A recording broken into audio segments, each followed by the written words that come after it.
Have you ever felt like your life was a total roller coaster? One minute you're on top of the world, and the next, you're in the deepest pit. Well, today we're diving into an ancient story that's all about that, and so much more. It's the incredible journey of a young man named Joseph. Our story begins with Jacob, a father with 12 sons, but among them, one held a special place in his heart, Joseph. He was a son of his old age, born to his beloved wife, Rachel. To show his deep affection, Jacob gave Joseph a stunning gift, a beautiful, ornate coat of many colors. Can you imagine how special that must have felt? But this special treatment didn't go unnoticed. While Joseph basked in his father's love, his older brothers watched, and a seed of jealousy began to grow in their hearts.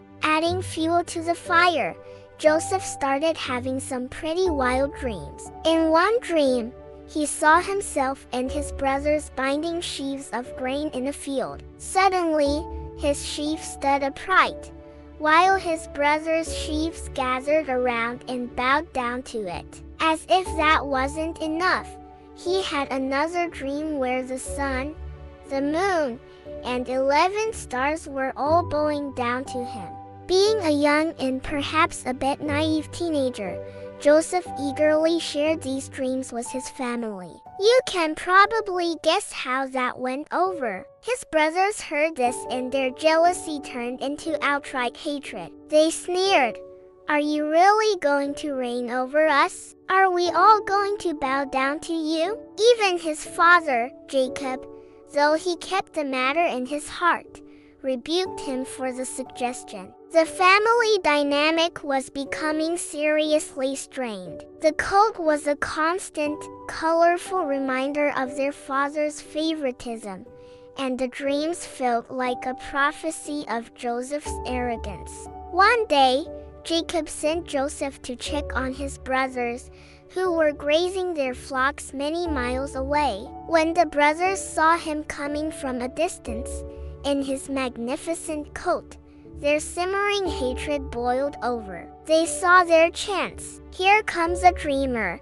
they schemed. "Let's get rid of him and see what becomes of his dreams." Initially, they planned to kill him and throw him into a pit. But Reuben, the eldest, had a flicker of conscience. He suggested they just throw him into an empty cistern, secretly planning to rescue him later. So, they stripped Joseph of his beautiful coat, the very symbol of his father's love, and threw him into the dark, empty pit. As Joseph cried out from below, his brothers sat down to eat, callously indifferent to his pleas. Then, they saw a caravan of Ishmaelite traders on their way to Egypt. Judah, another brother, had a better idea. Instead of leaving him to die, why not profit from their crime? So, for 20 shekels of silver, they sold their own brother into slavery. To cover their tracks,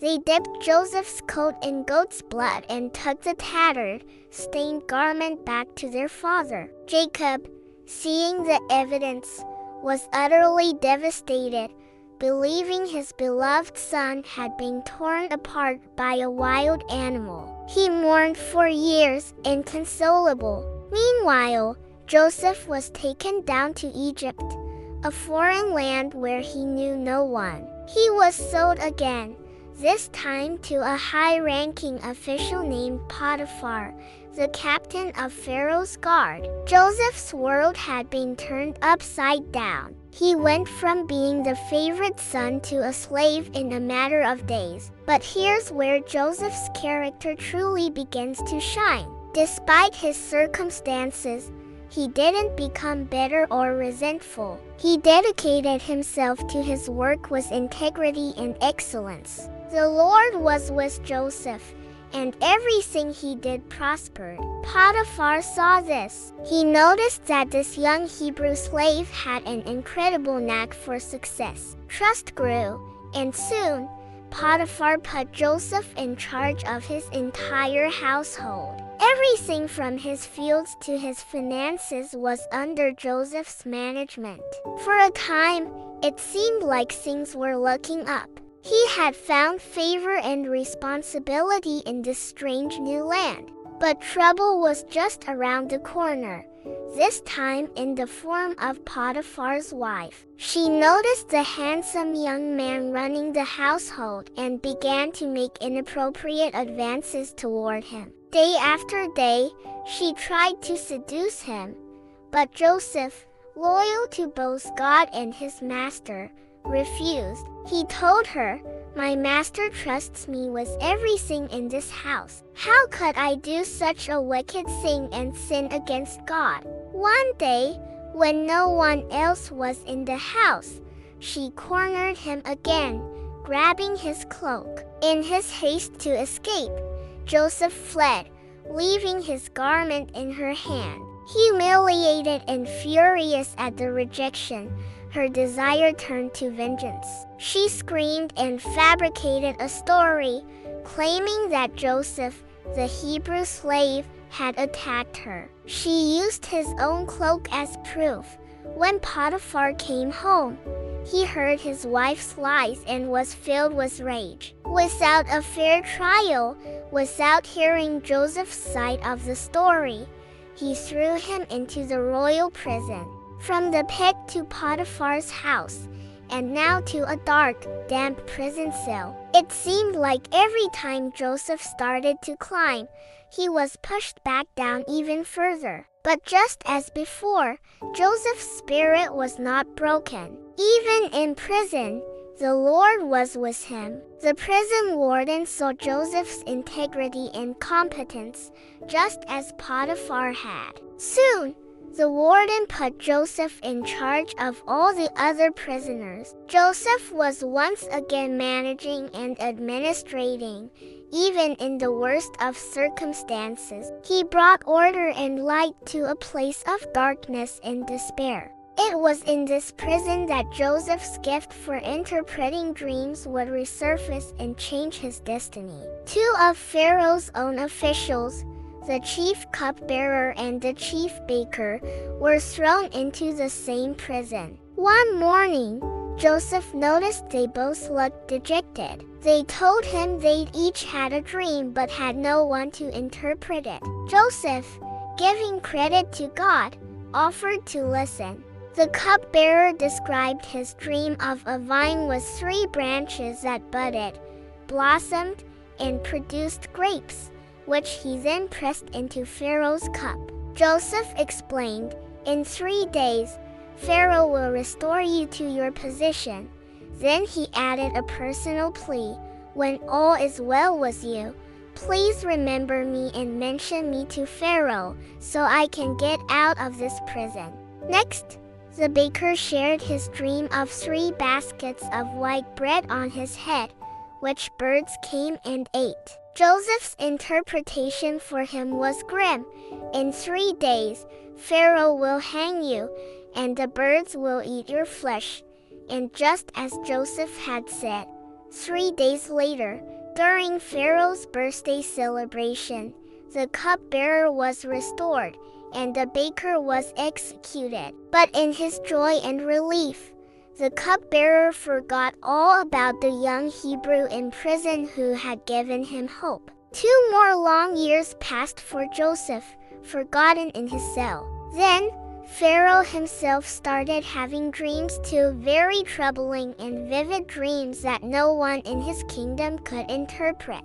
In the first, 7 fat, healthy cows came out of the Nile, followed by 7 ugly, thin cows that ate the healthy ones. In the second, 7 full, healthy heads of grain were devoured by 7 thin, scorched heads of grain. Pharaoh was deeply disturbed. That's when the chief cupbearer's memory was finally jogged. He remembered Joseph. He told Pharaoh about the young Hebrew man in prison who could interpret dreams with perfect accuracy. Desperate, Pharaoh immediately summoned Joseph from the dungeon. After cleaning himself up, Joseph stood before the most powerful man in the world. Pharaoh recounted his dreams, and Joseph, once again giving credit to God, provided the interpretation. The two dreams are one and the same,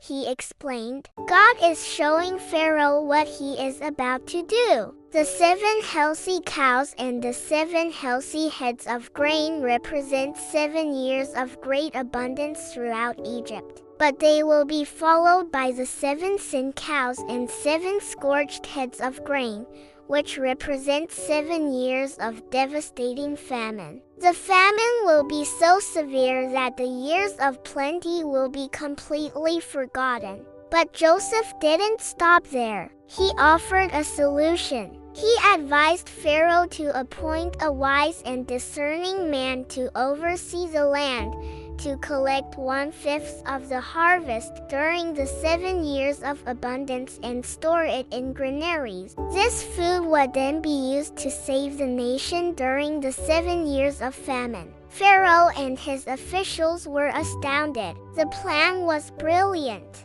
And who better to execute this plan than the man who had received the divine insight to devise it? Pharaoh looked at Joseph and said, "Can we find anyone like this man? One in whom is the Spirit of God." And just like that, in a single day, Joseph's life was transformed beyond imagination. Pharaoh declared, "I hereby put you in charge of the whole land of Egypt." He gave Joseph his signet ring, dressed him in fine linen, and put a gold chain around his neck. Joseph, the boy who was sold into slavery and left to rot in prison, was now the prime minister of Egypt, second in command only to Pharaoh himself. From a beloved son to a hated brother, a slave, a prisoner, and finally, a ruler. Joseph's story is a powerful testament to resilience, integrity, and faith in the face of unimaginable hardship. It shows that even when it feels like you're in the deepest pit, your circumstances don't define your destiny. Thanks for journeying with me through this incredible story today. If you found it as inspiring as I do, please hit that like button. And don't forget to subscribe for more stories that can change the way you see the world. See you next time.